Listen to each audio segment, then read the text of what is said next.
Man, Carlton is out of his mind in this episode, and he's hating on everybody. This man really watching from the sidelines. He's definitely the biggest hater of the show. And the wild part is, once you really look at it, you kind of see why. So look, episode 3 opens with Aunt Viv and Uncle Phil grilling Will and Carlton about the drugs they found in Will's bag. And he swears on West Philly. And you know that's serious because West Philly is his identity. And Carlton lies for Connor. Will ends up in ISSP, in-school suspension, where a teacher throws away his drawing. And Will claps back later with this little jumper motion and the swish.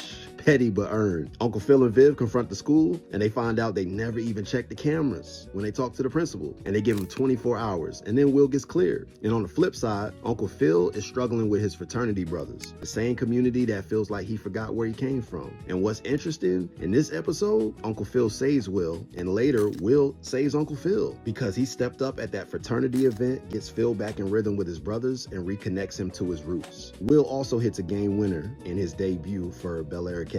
And at the end, Rashad, Will's op from Philly, sees that viral clip and now he knows exactly where Will is. That's the episode in a nutshell. Look, if you're new here, I am Vaughn Frazier, creative brand strategist, storyteller, and writer. And this is my Bel Air breakdown series. Look, this episode really isn't even about Will. It's about Hillary and Aunt Viv talking past each other. Hillary, she wants ownership of her story and her brand. And Viv, she wants protection and opportunity. And both of these things come out of love, but they don't hear each other. Viv keeps trying to open doors the old way. Hillary keeps saying, I can open my own. And Viv asks, why are you self-sabotaging?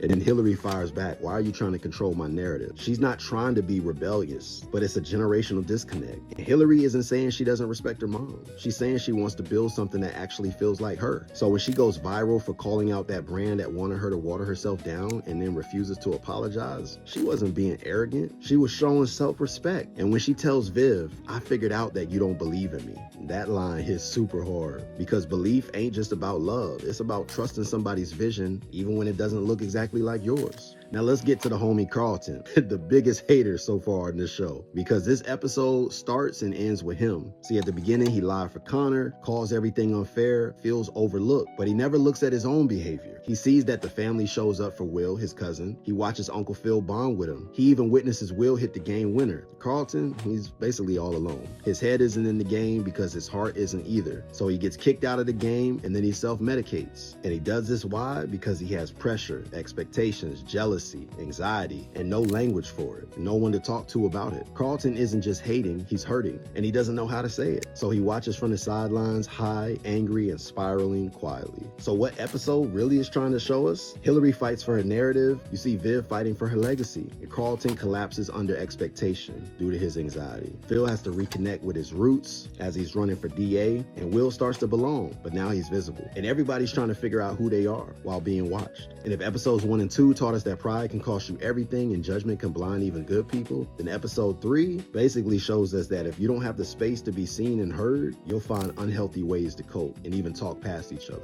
And if you don't protect your identity, someone else will define it for you. That's episode 3. We'll keep it going one episode at a time. Oh, and before I forget, Malibu Prep, that reminded me of Marcus Stokes, played by Alan Payne in the original Fresh Prince of Bel Air series.